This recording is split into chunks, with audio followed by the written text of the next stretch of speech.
Hi, and welcome to the Selling in the Motor Trade podcast in association with CarWow, the online car-changing destination. Together, we share tips and ideas on how to sell more cars, improve your service department, and generally put more profit into your department, dealership, or dealer group. I'm your host, Simon Bowkett, or some of you might already know me as Skippy. Firstly, I just want to say thank you for taking the time to listen to this podcast.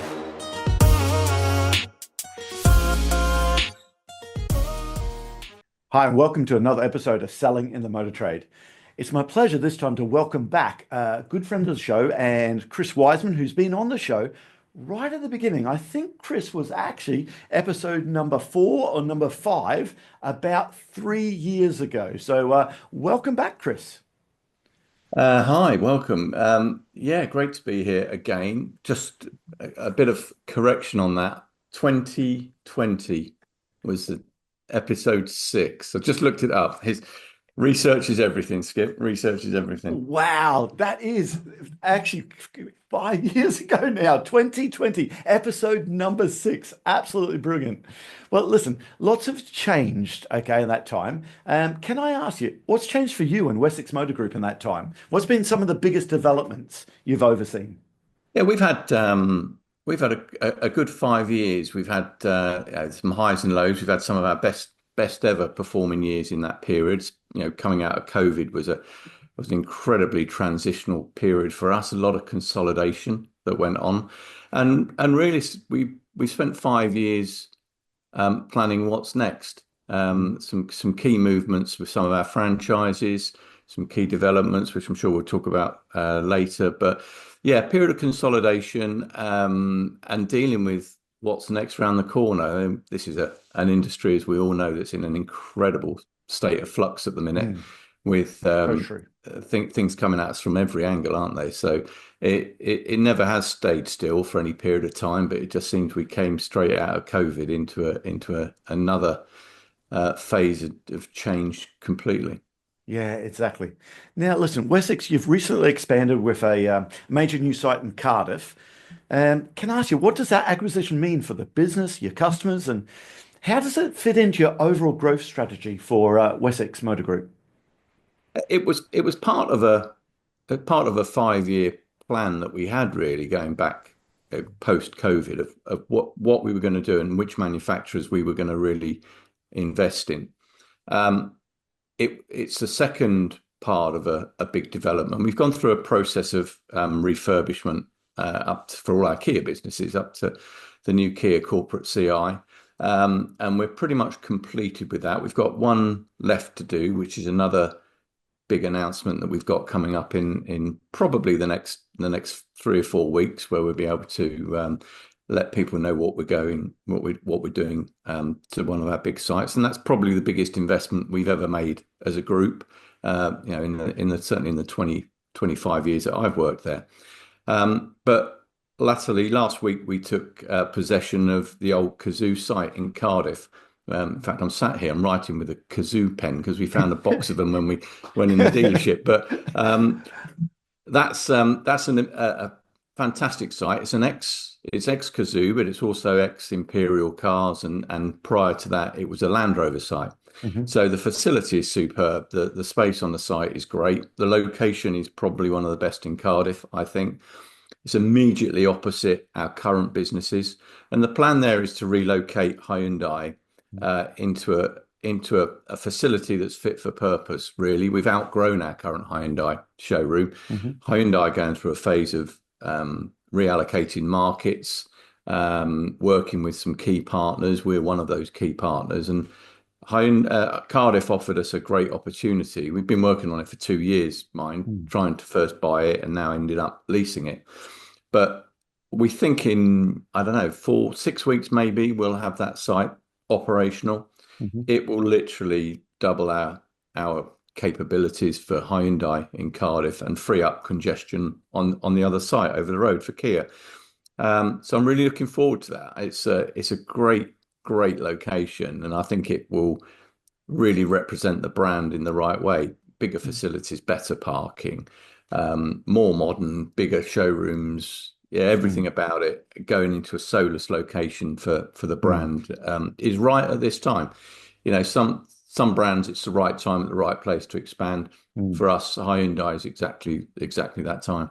You're definitely bursting at the seams. Whenever I come into the Cardiff site, it is absolutely bursting at the seams. So that's going to be great news there. Great news.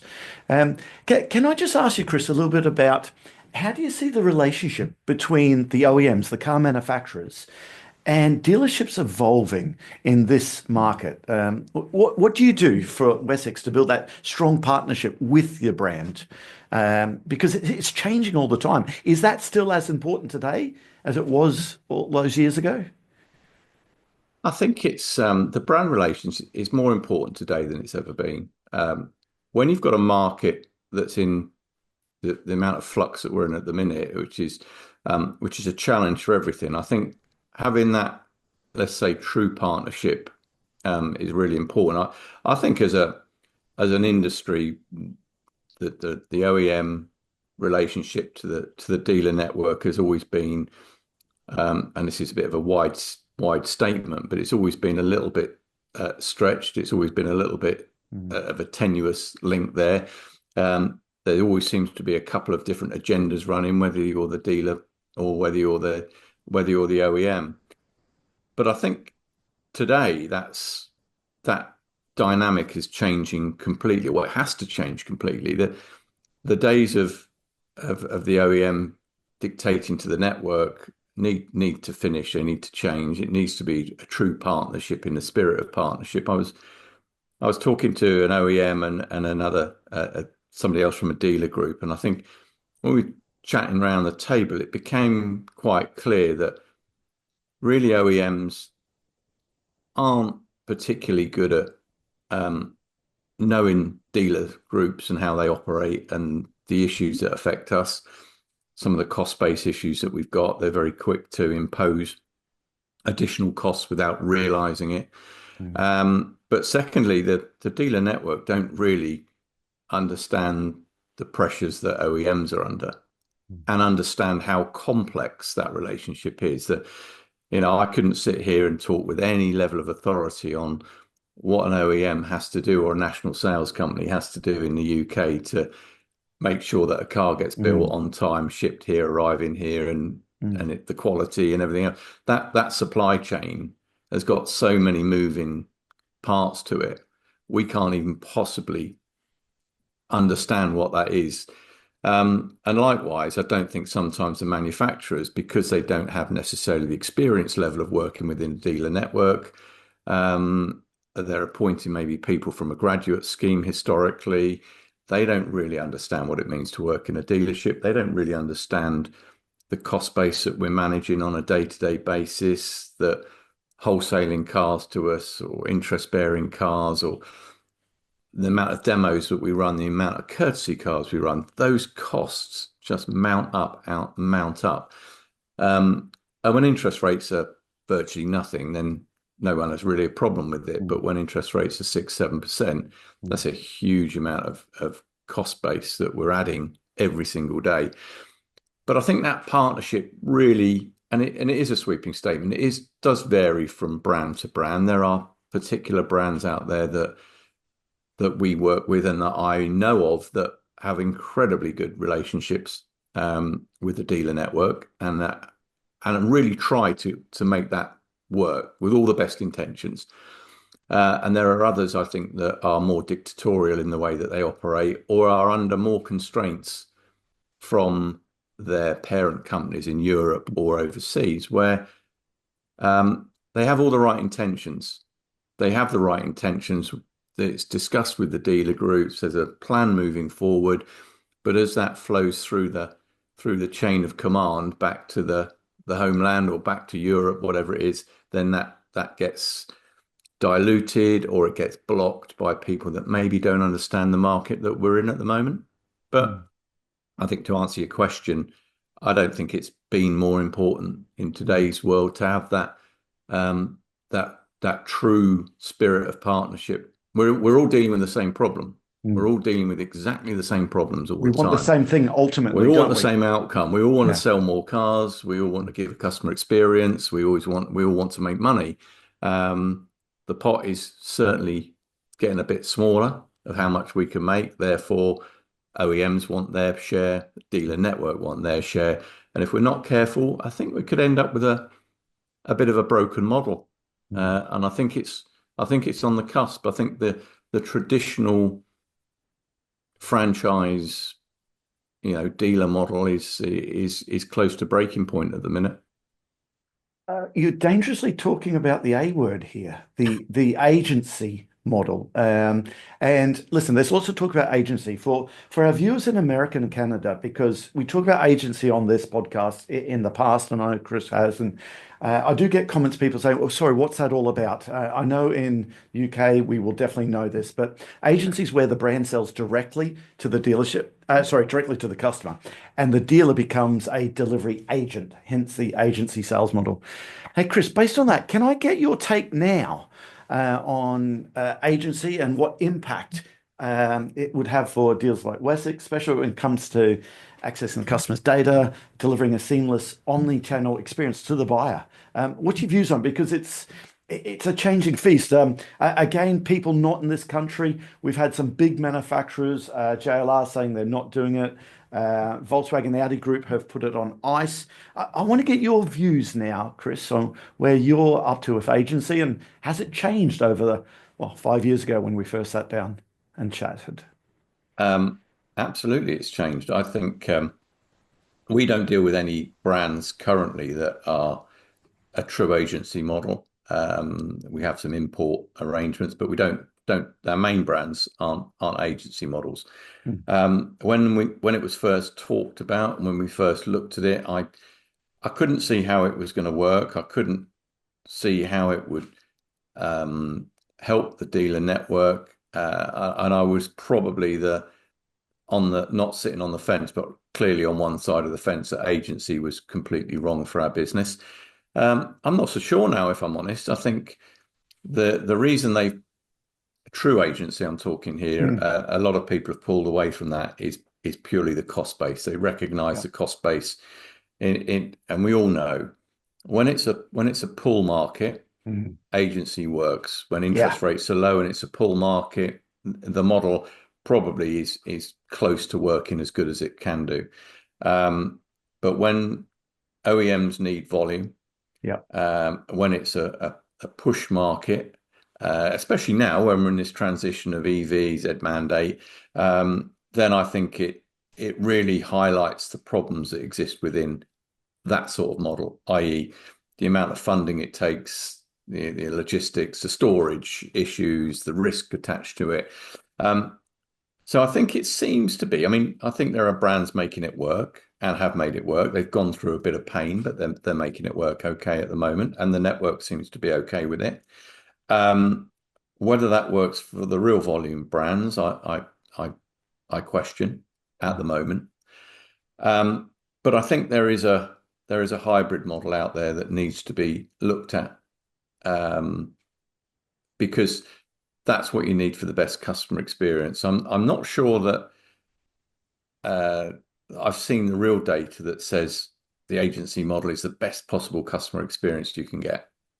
Yeah, I'm not sure that is the panacea for all things. That's what we should be looking at, because it might be a good outcome for the customer, but it might not be the best outcome, and it certainly might not be the best outcome for the network. But I think there is a hybrid model to be had. Mm. I don't know what that looks like, or when we start to look at it. But I think when I go back to saying that the franchise model at the moment is on the cusp of possibly breaking, I think if we don't get our heads around the table and figure it out as a true partnership, then I think you could see a lot of casualties coming up. Mm. Um, and the manufacturers are leaning on well-funded, smaller, larger dealer groups, because there's security in that. There's, Mhm. there's capacity in that. We've got the funding to get compounds and storage facilities and stock vehicles, but there'll be a lot of smaller owner drivers out there that are looking at the current cost base thinking, I'm not sure how much this can last really. And an agency model in that case would work for them. Mm.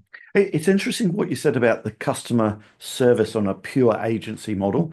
I suppose if we take Tesla, which of course is not agency because they don't have dealers or agents, but anecdotally, you speak to some people who've gone through that Tesla experience, and the customer service is woeful. And I'm not talking about currently what's happening with Elon Musk and people burning Teslas or anything like that. That's a whole new subject. But I do believe the dealer, the entrepreneurial side of it, really does help with the giving the customer that on the ground service they need as well. So it's I think the OEMs realize that we are needed part of that process. Yeah, and you touched then on the data thing is an Mm. interesting one. If you think historically, and I've been in this industry for way too long, as you have probably, it's the manufacturers have been traditionally quite poor at handling data.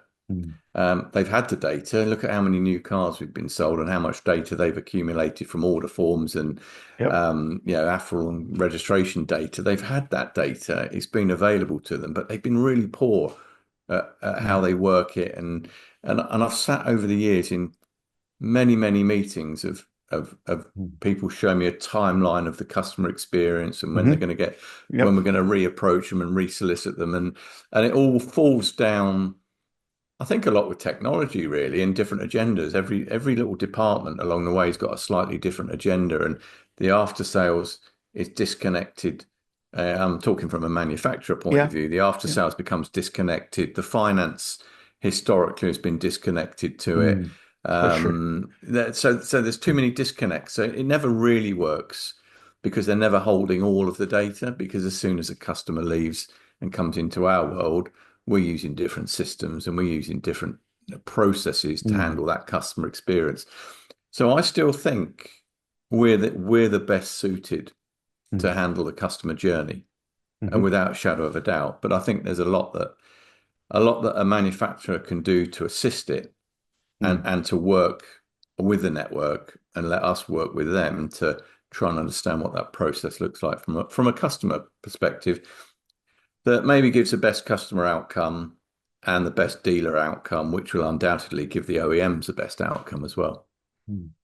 Well, listen, we're seeing new brands coming from China all the time. And Chris, I'll get this wrong. I'm sure you'll tell me the exact numbers. You told me something 2 or 3 months ago that shocked me. The number of OEMs represented in the UK in 2019 was 40 odd, was it, Chris? Yeah. Um, Now, 2025, that number is it? Over 60, depending on who you listen to, but about 64, 65 different manufacturers in the UK currently competing for that space. Wow. Okay. Now, listen, we know that Wessex represents GWR, Aura brand.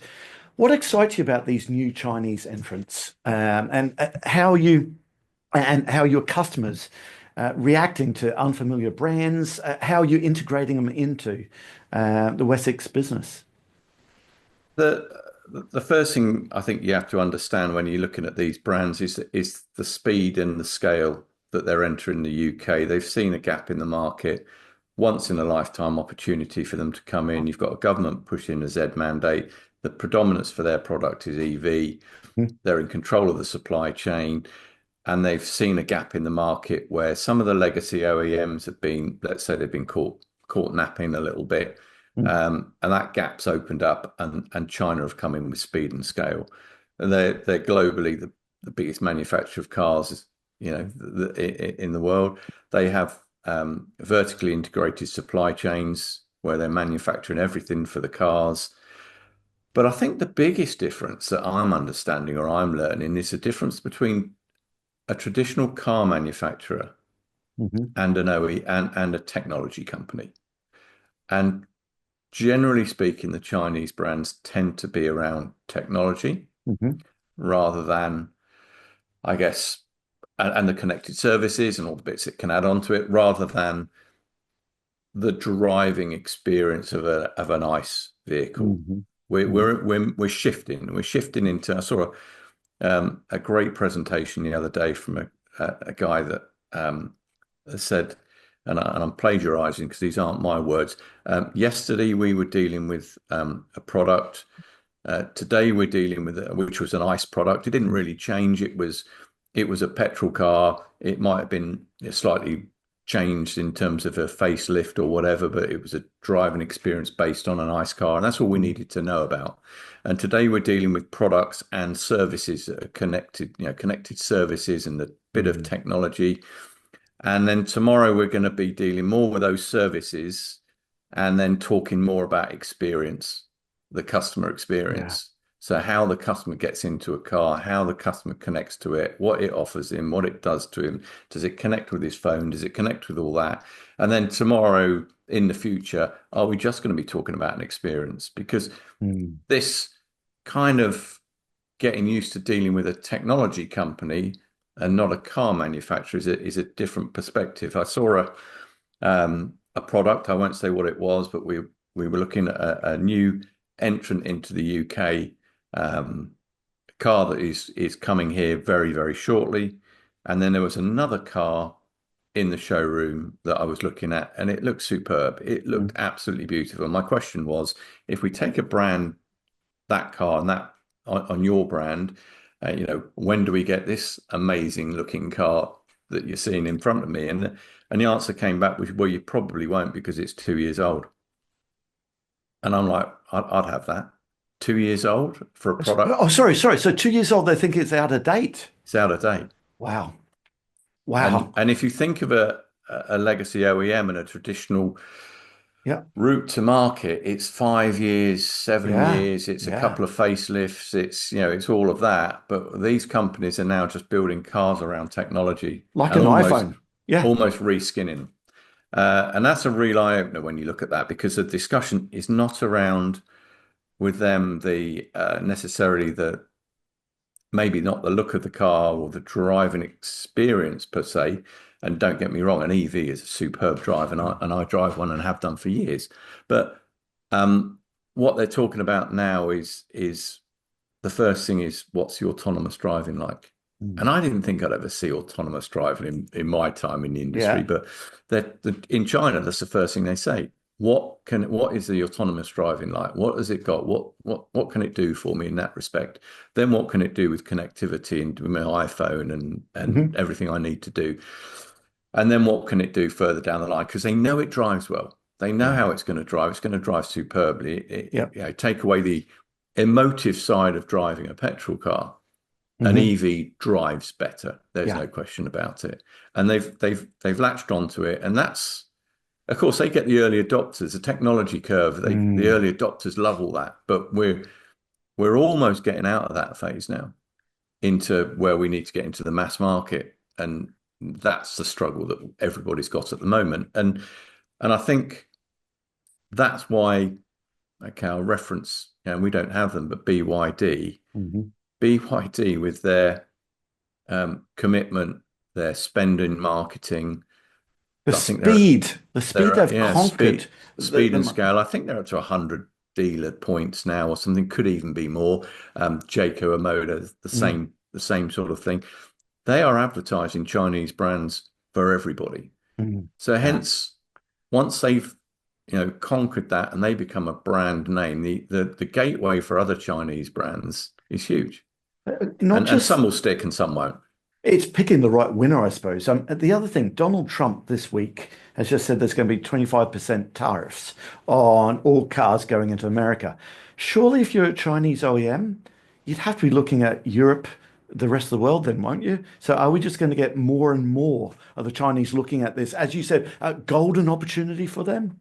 I think so. I think the way they're kind of talking about the understanding how the markets work, that Europe put a 35% tariff on Chinese brands, and I think the reaction was, well, that's okay, we'll build a factory in Europe then, that's not a problem.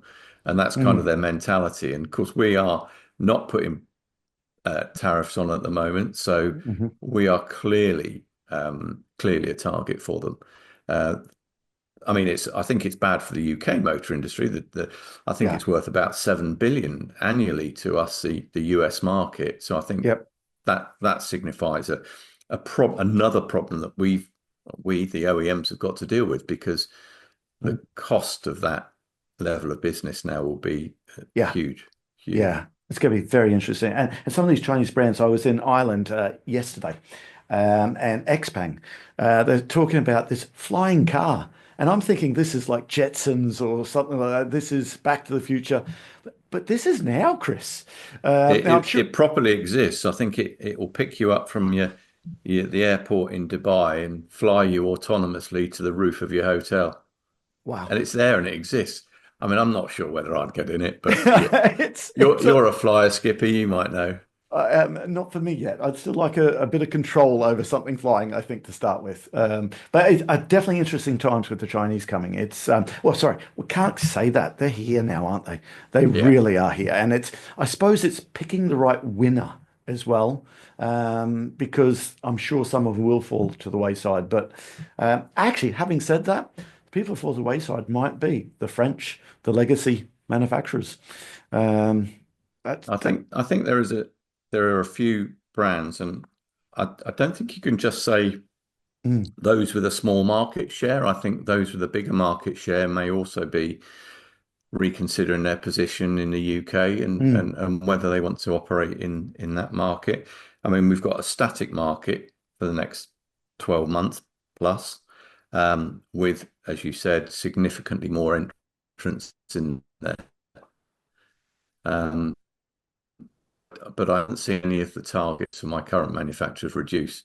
So Mm. there's got to be winners, there's got to be losers, Yeah. and it's navigating that, to see who can make it stick. But yeah, that means you've got to have a strong portfolio, of Mm. product coming through, with a good dealer network, with some profitability in there as well. There's To make it work, to make it stick, you've got to have all that. It's no good having Mm. a brand with huge market aspirations, but not the product to back it up, Uh, because that's being eroded almost on a daily basis. mm. Chris, something I'm not really sure about. Most of our legacy manufacturers will have NSCs, national sales companies there.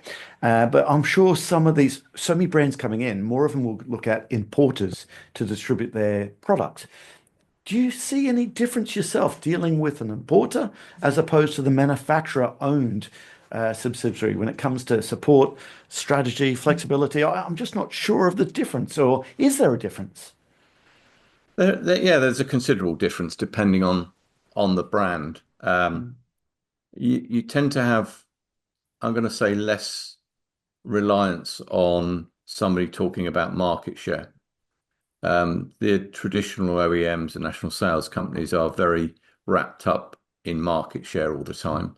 Um, the import model tends to be, more about how many cars can we sell mhm, in a showroom that has, um, let's just say, a cost base that is far more aligned to selling less cars. mm, The traditional legacy model is, big showrooms, big overheads, lots of product around you, stocking, wholesaling costs, demos, courtesy cars, all of the above. And that's great if you've got volume, and it's great if you've got margin. The difference is when you talk to an import model, it's less margin, mhm, so less opportunity to make money, but significantly less overheads mm, currently. So that's the trade-off. They're very, very, in tune to their network, in as much as they like the feedback of what works and what doesn't work, and they take that on board. mm, Um, the product, as you say, is picking the right product for mm, the right location. This isn't one size fits all. mm, If I've got an empty showroom somewhere, um, putting a brand in there, whether it be a traditional model or an import model, is a bit of a no-brainer. If I'm building a new showroom, and the cost of land and the overheads and building it and all the associated cost base, um, then I've got to make sure I've got a return on that. mm. And in order to do that, I need volume. Yeah, So, but yeah, it isn't a one size fits all. It's about, what have I got? What footprint have I got? What space have I got? And what does that look like in the future? Because there's no point in building something now or putting something into a showroom now if the commitment 5 years down the line plus is, I know you've got to have a solar facility and it's going to be huge. Hmm. Hmm. You've got to think about, you know, does this work in the future? But also, what's my return on the investment? How many cars do I have to sell in order to pay for what I've just done? Hmm. And that's always been my first port of call is right. In order to make this work, when do I get a return on this? Hmm. And an importer model, albeit lower margins, lower volumes, it's a lower cost base. You tend to get probably a return a lot quicker out of that model than you would a traditional one. Okay. Can we talk about the new and maybe used car market going forward in 2025? And I suppose let's look at new cars first. It's been turbulent, supply chain issues we've gone through. We all know about semiconductors and all that. Shift towards EV, 28%. For people again not in the UK market, 28% of vehicles have to be BEV battery electric vehicles. Um, there's more demand for that. What's the landscape look like for new car sales? And what are the opportunities, I suppose, for Wessex between now and the end of the year?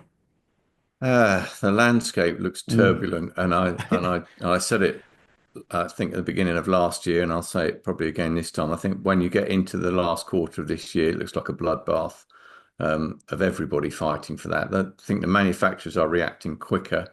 They're trying to control it. We are seeing targets revolving and margin and revolving around EV share, which is, I guess, in some ways disappointment, but it disappointing, but it isn't a necessity from a manufacturer point of view. But it almost seems that we don't make the cars; the manufacturers make the cars. The government has made a statement of where it wants to be, and now achieving that seems to be down to us, the dealer network. But we don't make the cars, and Mm. we didn't create the Z mandate. And Mhm. mandates don't create markets. It's an old So phrase that's true. been used over and over again, but Yep. it's never truer in Yeah. this circumstances. That we're in an immature market with EV, Hmm. and we're pushing product in there down channels that may not necessarily be the right thing to do at the right time. The Motability market is a good example of well, EVs are being pushed into that, and it's not always the right thing to do. On top of that, we're still in this flux of having ICE vehicles and EVs and every bit of product in between. So our training historically has been about, let's train everybody on product about EVs, about ICE cars. Hmm. Then we've trained them on hybrids, and then we brought in more training on plug-in hybrids, and then we brought in mild hybrids, and now we're bringing EVs. And what we're doing is stacking training on training on training on training, which you will have seen Yep. in your industry. Mm. The requirements for you to train at different areas is completely different. So we're expecting different things from our sales teams today than we expected before. Yep. We have to change our pay plans to reflect EV sales. Mm. But in the old days, that may have worked because we have a legacy of historically good, hungry salespeople that have been in the industry for a long time. And COVID changed all that. It was a turning point for the business. So we've ended up recruiting from the next, I'm not sure what gen we're on now, but it's I can't keep up with it. Gen Gen Z. something, Yeah. Gen Z, yeah. Uh, So these people have a different work ethic, they differ different expectation, and they're not motivated by the same things that motivated me when I was selling cars, or you when you were selling cars. It's a different world out there. So our training has to change completely as to how we do this. How are we going to achieve our volumes to satisfy a manufacturer target in order for us to earn money with the resource that we've got around us? And I think it's one of the biggest challenges that we've got yeah. is trying to figure out today how we motivate the people on the ground to deliver a result that we and the manufacturer we want. And it cannot just be traditional training because they've been they don't necessarily react or respond in the same way to traditional training. Mm. that we might have done. So Yeah, it's an interesting market, that's for sure. our training has evolved completely. It had to because we have the YouTube generation we train nowadays. It needs to be short chunks, like our sales fitness program. But it's the other thing as well I see with the young generation. And listen, I've got a 21-year-old and an 18-year-old, so I see firsthand the difference. But if you just take EVs. Um, you're an advocate of EV. I am because we have home charging. We charge at home. You can charge at the dealership. But you get these 21-year-old kids there that don't have access to home charging. Some of our salespeople are still thinking, EV's a load of crap. And it's not until they get in there and experience it and see how good it can actually be to come down in the morning and the car's full all the time when they jump in it and how easy it is. That's quite a challenge with the new generation of salespeople, I suppose. Yeah, not only is it full, it's also warm because you've Yeah. warmed it up and Yep. defrosted, isn't it? And you that's Uh, if there's one bad thing for an EV, that's it. But yeah. um, yeah, I think experiencing the product is one thing.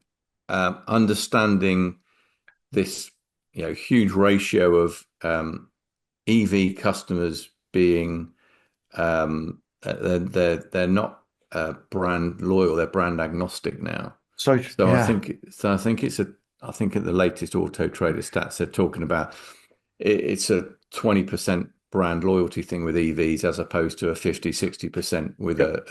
a traditional ICE vehicle. So we're seeing different customers from different Mm. brands all the time that have had different experiences, and even our brands have changed. We're 20 years with Kia as a brand.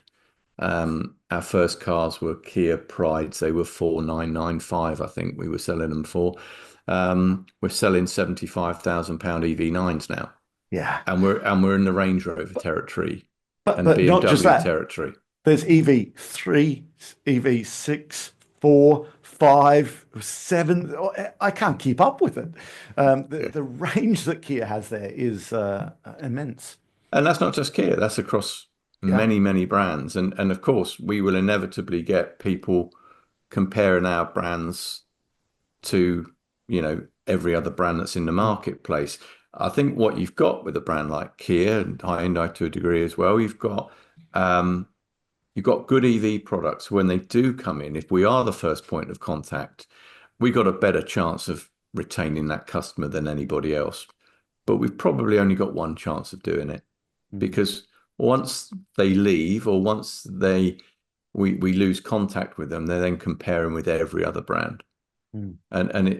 and getting them into that sort of state of mind of still being brand loyal, and they should be brand loyal because we've got, yeah, as you say, we'll have EV2 soon, but EV2, EV3, EV4 or 5 comes out soon. We've got EV6, we've got EV9.